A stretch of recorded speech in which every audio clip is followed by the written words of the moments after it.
अच्छा, आपके गले में कोई हेलो। दिक्कत होती है? हेलो। गले में कोई दिक्कत है? गले में? हम्म। हाँ, अभी थोड़े दिन पहले 15 दिन तक मेरा गले में इन्फेक्शन हो गया था। हाँ हाँ हाँ। अब ठीक है। लेकिन उस वक्त जब गले में प्रॉब्लम हुई थी तो बहुत खांसी चलती थी और रुकती नहीं थी। वो गोलियों का असर भी कम हुआ होगा उस समय, है ना? तो आपको अभी क्या है ना, वो आश्रम से जुड़ना पड़ेगा इसके लिए। तो यज्ञ भी किया जाएगा और आजीवन आश्रम से जुड़ जाते हो तो आपको सुरक्षा भी मिल जाएगी। फिर से कोई करेगा तो उसका अच्छा इफेक्ट नहीं होगा। अच्छा, मैं ये बोल रही थी, आपने गले का क्यों पूछा? वही तंत्रिक प्रयोग है, इसलिए वो इसी वजह से आपको है ना प्रॉब्लम। अच्छा, तो हम्म। इसकी क्या प्रक्रिया रहेगी? उसके लिए बस वन टाइम शुल्क होता है आजीवन जुड़ने का। अच्छा, तो आप बात करके समझ जाते हैं क्या तकलीफ है? हाँ, तो इसलिए तो पूछा ना मैंने आपको, गले में दिक्कत है कि नहीं। तो मुझे थोड़ा समझाइए ना कि गले में दिक्कत कैसे आई मुझे। वही नकारात्मक ऊर्जा के कारण आई है, यही बोल रहा हूँ। अब वो कहीं ना और कहीं क्या? स्थान बताएंगे तो वो अपने नाड़ियों पर प्रभाव डालता है ना, कहीं ना कहीं। या हाँ, दिमाग वही के मैं नाड़ियों पर समझना प्रभाव चाह रही पड़ेगा तो दिमाग में दिक्कतें आती हैं। तो वो गले में बैठेगी या कहीं पेट में बैठेगी तो वहाँ की दिक्कतें शुरू हो जाती है। कभी कभी किसी में घुटनों में बैठ जाती है, पैरों में बैठ जाती है। तो वो स्थान बना लेते तो वहाँ की जो नसें वो दिक्कत करने लगती है। उस वजह से नसों में जहाँ दर्द होता है तभी तो हमारी दिमाग को सेंस पहुंचते तो वह दर्द और बीमारियां होने लगती है। अच्छा, नहीं वही मैं समझना चाह रही थी हाँ कि तो ये मतलब बोलिए। ये लोग कोई एक अंग को टारगेट करते हैं ना? हाँ, बिल्कुल बिल्कुल। अच्छा। इसलिए तो पूछा कि आपको गले में दिक्कत है, क्योंकि वो शक्ति का प्रभाव उस पे उस एरिया में ज्यादा है आपको, गले नहीं से तो छाती आपको तक। कैसे पता, आपको कैसे पता चला मुझे गले में किया है पहले? मैं तो हर व्यक्ति, कितने लोग आते हैं उनको सबको बताता हूँ वो फोन बताने से पहले कि आपको ये तकलीफ है। हाँ, वही तो आपको कैसे पता चलेगा कि गले में शरीर के किसी भी अंग में तकलीफ हो सकती है? आपको कैसे आभास हो गया? अब हो साधना है, जाता है पूरा आपको? जीवन डाले तो क्यों नहीं पता चलेगा। ये तो आम बात कुछ है, और कितने सारी वीडियो। आपको नंबर कहाँ से मिला? मुझे ये ऑनलाइन मिला है नंबर। कहाँ से? कोरा से? हाँ, कोरा से। ठीक है, अब मैंने यूट्यूब चैनल भी है, आप व्हाट्सएप पे हाई भेज दीजिए तो मैं यूट्यूब चैनल भेज देता हूँ आपको। बहुत सारे वीडियो देख अच्छा लीजिएगा अच्छा, तो आपको पता चल जाएगा। ठीक है। मुझे एक चीज और पूछनी थी, कुछ और भी बताइए ना मेरे बारे में। आप पूरी तरह जुड़ जाइए ना, सब कुछ बता देंगे हम, पूर्व जन्म तक बता देते हैं लोगों के। अपने वीडियो डाले हैं, वीडियो पहले देख लीजिए। आपको लगे तो आश्रम से आजीवन जुड़ जाए तो मैं आपको आध्यात्मिक भौतिक दोनों मदद कर दूँगा। ठीक है। तो आपको जीवन में अच्छा, सारे, हाँ, तो ठीक है, पहले आप वीडियो देख लीजिए, भेजिए। समझ जाएंगे, तब आप फिर कॉल कीजिएगा। ठीक है। हाँ, ठीक है, ठीक है।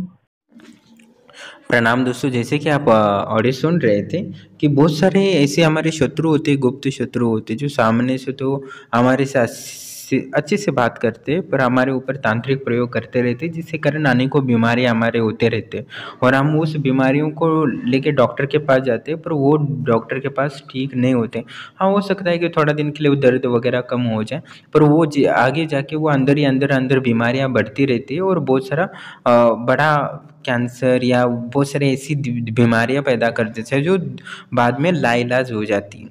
तो कुछ जो बीमारियां होती हैं वो डॉक्टर के अनुसार ही ठीक होते हैं, उसमें कोई संशय नहीं। पर कुछ लोग जो दुष्ट लोग होते हैं, जो हम पर हमारे सामने अच्छे दोस्त वगैरह रिश्तेदार बनते हैं और हमारे ऊपर ही तांत्रिक प्रयोग करते रहते हैं, तो उन लोगों से बचना के लिए हमें आध्यात्मिक रूप से स्ट्रांग बनना ज़रूरी है, जिससे कि ऐसी बीमारियां ना लगे, जिससे कि जो डॉक्टर के लाइलाज से बाहर हो जाए। ठीक है। तो कहने का तात्पर्य ये है कि हमारे बहुत सारे ऐसे लोग होते हैं गुप्त, जो हम पर तांत्रिक प्रयोग करते हैं, जिसके कारण हमारे अनेकों बीमारियां होती रहती है।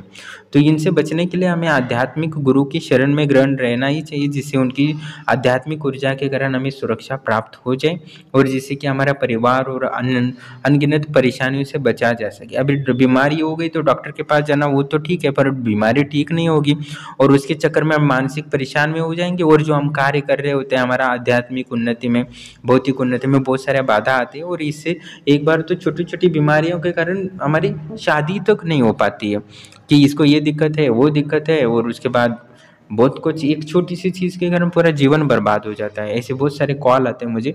तो इसलिए आपको कहने का तात्पर्य ये है कि भले ही ठीक है आपको आध्यात्मिक उन्नति नहीं करनी है, आपको ये कर पर आपके गुरु के शरण में एक आश्रम से या कुछ विशेष शक्तिशाली धाम से आपको निश्चित ही जुड़ना चाहिए।